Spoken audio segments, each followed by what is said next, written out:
Hello,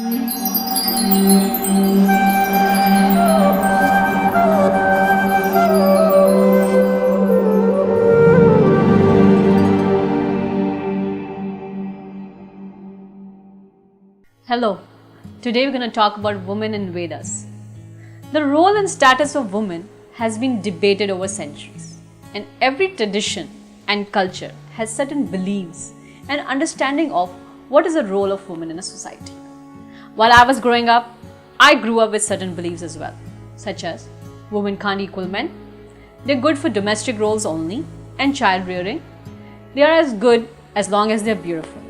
They're physically weak and emotional beings.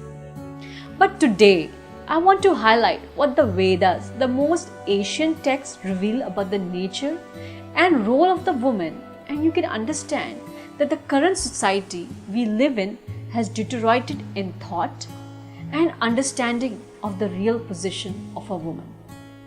Please know, Vedas are not ordinary texts. They are not man-written. Vedas is knowledge which has been passed down through succession of bona fide authority. They are axiomatic in nature and cannot be interpreted. Above facts also give an edge to Vedas when compared to other religious texts such as Quran and Bible, which came way after the Vedas. Vedas have been historically divided into 4 parts, that is Rig, Yajur, Atharva and Samaveda.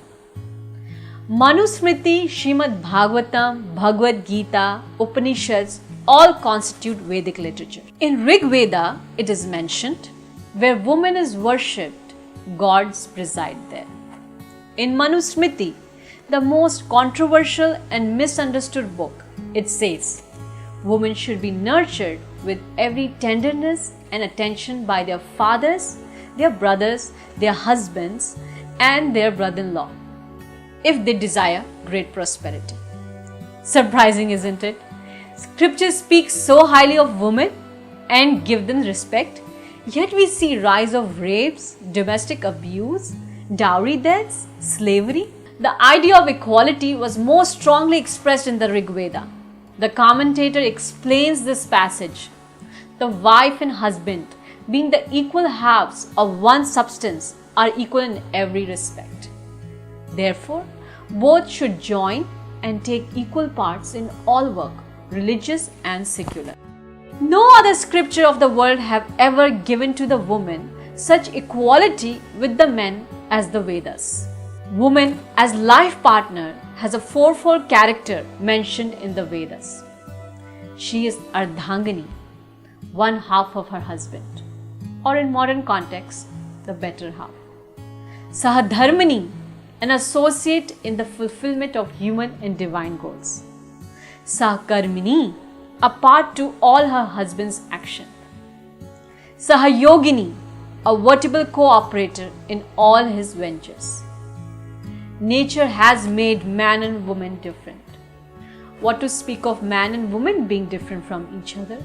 Even one man or woman is not the same as to another man or woman. But this did not stop the Vedic woman from indulging even in warfare. Emperor Chandragupta Maurya had 1 million men in his army, but he trusted only women when it came to his personal safety. The Rig Veda also refers to women engaged in warfare. One queen Bishapala is mentioned, and the Brahut sculptures represent skillful horsewomen in the army.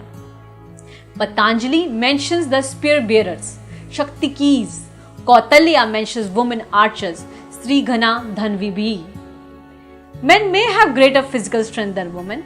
The latter clearly have more internal and emotional energy, especially when it comes to life events such as childbirth and death of spouse or a loved one.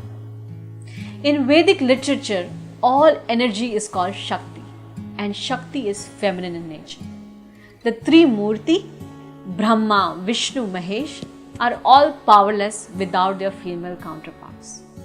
That is, Mahesh gets his energy from Parvati for destruction, Brahma gets energy from Saraswati for creation, and Vishnu is inseparable from Lakshmi the source of good fortune and wealth for maintaining. But there are statements in the Vedas which make us really wonder. For example, in Rig Veda, it is mentioned, the mind of woman cannot be disciplined. She has very little intelligence. Now, what is the reason for such contradictory statements? I have 4 reasons. Number 1, when we translate Vedic literature from Sanskrit to English, the English vocabulary does not have equivalent words to really describe the meaning of the statement. Thus, some Vedic statements remain misinterpreted. Number 2, woman as less intelligent is not referring to intelligent processing ability that goes on in the name of intelligence. We can see obviously from our observation that in some cases women happen to be more intelligent than men.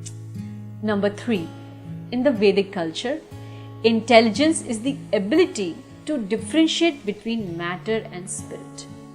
And intelligence begins by understanding I am not the body, I am the spirit soul. So this bodily misidentification is strong for everyone in the material world, both men and women. But in general, it is stronger for women because women have a form that is attractive and alluring to men. And to a large extent, for a woman, if she is not spiritually minded, her whole sense of self-identity, her self-worth comes from her bodily form. Number 4, even the capacity to be overwhelmed by emotions is greater in case of women. Of course, this is not necessarily a disadvantage for the function of woman as a mother. The capacity to experience emotion is vital. In fact, very often, children behave in irrational ways.